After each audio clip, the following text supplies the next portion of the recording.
Every night, the same dream. A labyrinth of neon shadows, rain-soaked streets, and echoes of a world too real to be fantasy. Blade Runner. A vision that's haunted me, called to me, whispered its mysteries into my restless mind. The creator is a profound enigma. Hera. Not many have met her. She comes and goes, just like her creations. I need to meet her. I need to understand her vision, her inspiration, the mind that conjured such a haunting masterpiece. She isn't just any creator, she's considered one of the greatest in Second Life. But how to find her? How to speak to the elusive genius behind it all?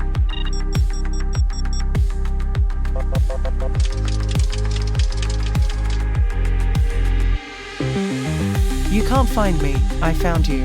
Come to 2049, Nexus Avenue, Sector 6. Now, my driver will be waiting for you. And don't forget to close your eyes. The city glows, a living thing of neon veins and restless souls. Then I see him. Tall, sharp features, dressed in black. I should be afraid. Maybe I am, but curiosity drowns out fear.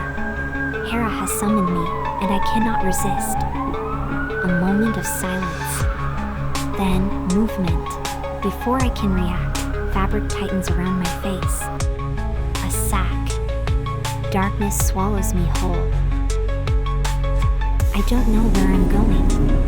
I don't know what awaits me. But it's too late to turn back now. The car stops.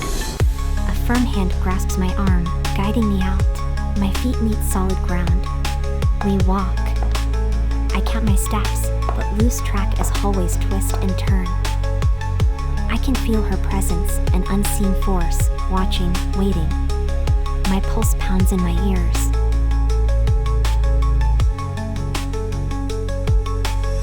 The sack is removed. Light floods my vision, blinding at first. Then, there she is. Welcome, Emily. I have been waiting for you. Let's begin with the interview. And so it all started.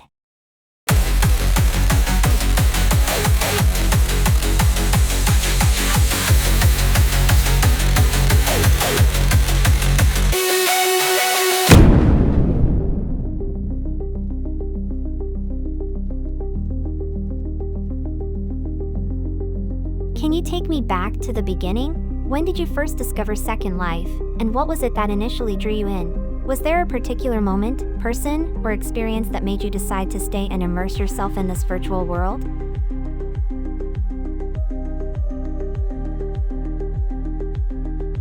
I joined back in 2004. At that time I had been creating game levels in Unreal Tournament for about 5 years. The last level I created was in fact my first attempt at Blade Runner. A girl who was a fan of my levels asked me one day if I had heard of Second Life. She said that it was a new virtual world. And did I know that lots of people there were using my game textures from Unreal to decorate their Sims? It was all news to me. So I signed up, sold my soul, and sure enough, some of the top Sims were indeed using my textures. One even had a huge wall with my girlfriend's name emblazoned across it in graffiti. But this did not bother me. What I saw, all around me, was a fantastic opportunity for shared creativity. A place where I could bring my fantasies to life and invite others to share them. What were your first creations? Did you start building right away, or did you spend a few weeks just figuring out how to walk straight?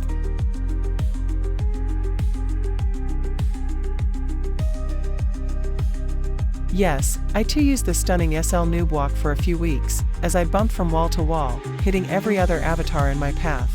Back then it was a rite of passage. But I knew immediately I had to learn the basics of building, because I had hundreds of textures I had created for my Unreal levels, so I knew once I had the basics down I could build pretty much anything. When I was ready, I spent a few months building castles on the mainland, mainly to attract interesting minds. But as good friend once said to me, the mainland in SL looks like an explosion in Sesame Street.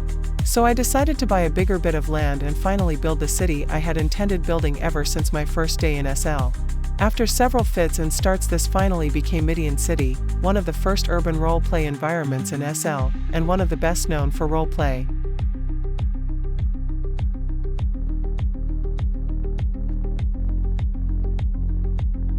When did you realize you wanted to create immersive environments instead of, just shopping for virtual shoes?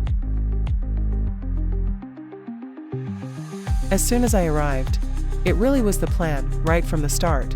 Immediately I landed in SL, I knew this was my world. I knew I could realize my dreams here.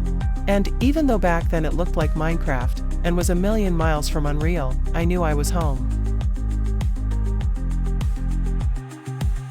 Did anyone inspire or mentor you in the beginning, or did you just click buttons until something looked cool? Well, without wishing to seem arrogant, I picked it up pretty quick. But I had been using the Unreal editor for a long time, even professionally for a short period, so SL was pretty basic stuff compared to that. I had no mentors at the start, I am a lone wolf, but for the past few years now I would simply not have been able to the thing I do without the overwhelming support of Casey Stratton. She supports everything I do, and is an amazing friend and techno wizard, unlike me who get nausea when I see numbers and scripts.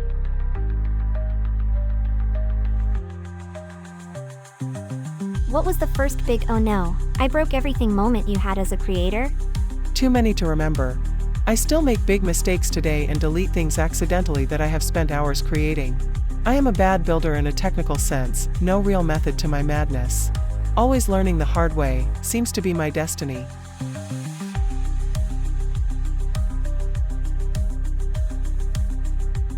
Then our tummies started growling and she took me to the snake pit, a totally awesome place that blew my mind.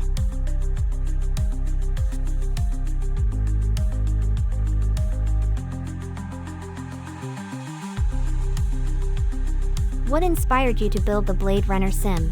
Did you wake up one day and say, you know what SL needs? More rain and neon?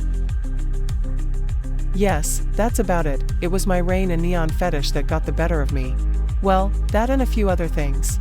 Way back when the movie first came out, my girlfriend said, "Have you seen Blade Runner? I think you will like it," one of the world's greatest understatements. It literally changed my creative life forever. Ever since then, in every media I have used, I have tried to recreate the look and feel of the movie. No doubt when I first ever came to SL, that desire to create that world was one of the main reasons I stuck around. In fact, Midian City had a lot of textures from my Unreal Blade Runner level and was my first attempt to capture that look and feel.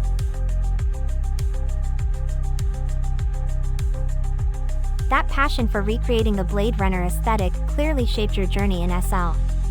When you finally set out to build the sim, what was your approach? What were the key elements you knew had to be just right? After many years of doing sims that were based on the movie, I decided to do the movie as it was, get it to look as close as SL would allow. The original set for the movies was built on a Warner movie backlit. They actually had map of this back lot with all the locations of the main buildings marked out. I used this to plan the layout of the sim. Blade Runner has several iconic signs and objects that, if you put them in a sim, even a badly built one, people will say this reminds me of Blade Runner. The very hardest part was the cars. I knew that as it was mostly based on the streets, it would never look like the movie unless I had the exact vehicles. I had to build them all from scratch in Blender, and make the textures. Bringing that world to life in such detail must have been an incredible journey. But beyond the build itself, what impact has it had on the community? Have there been any moments that really stood out to you? It is by far the most popular sim I have built, but that is no great surprise. The movie has had such a huge influence on pop culture for many years now. Every day I get at least one person tell me how much they have enjoyed the sim. That is what it is all about, knowing that others have shared your creativity and got some pleasure out of it. Although it was not the Blade Runner sim, not so long back a woman IM'd me to tell me she was glad I had rebuilt the sim we were in. She said that she had met her real-life husband there, and that he had died a few months before, so she had come back to the sim to remember how they met. This is why we say SL is not a game, it is a way of life. Maybe only for a few of us, but for us, it is as real life. In SL you reap what you sow. If you do not invest yourself in it, then it is just an empty plastic world. Her story was so amazing. After we gobbled up lunch, we zoomed off to another breathtaking spot. The puppet room.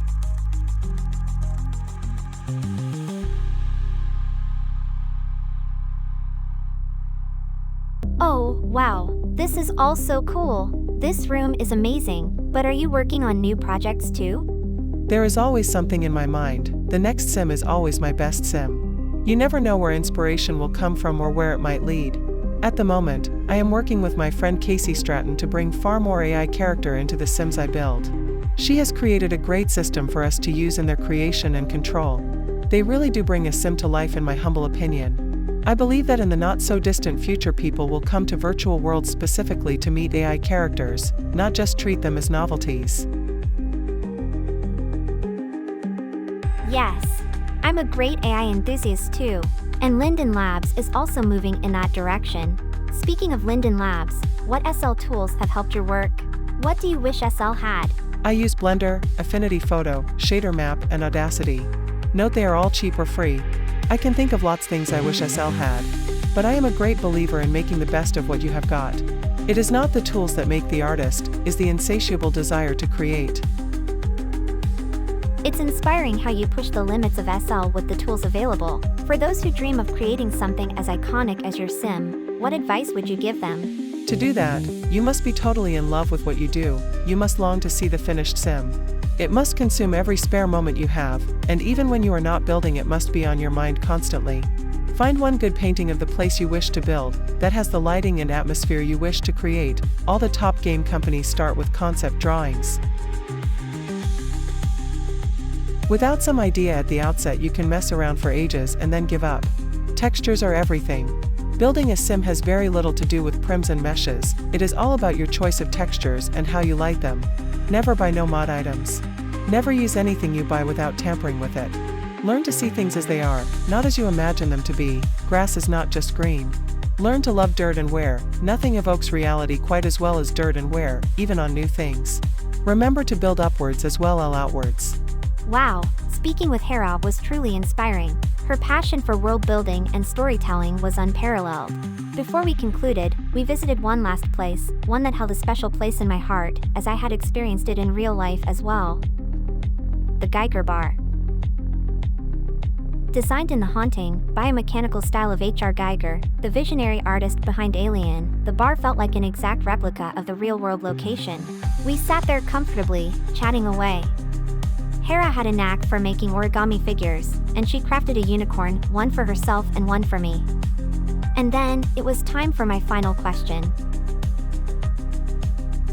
The big one, the one philosophers, scientists, and drunk uncles at family dinners have debated for centuries. Hera, tell me, what is the meaning of life?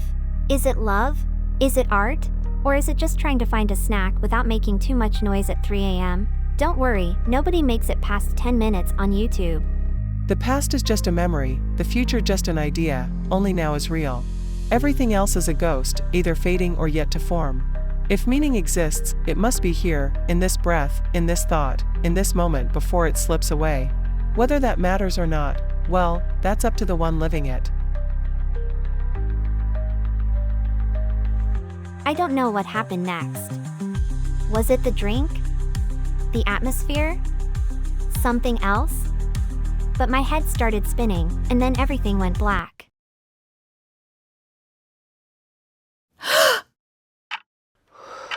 Was it a dream? Had I imagined it all? Had I ever really met her?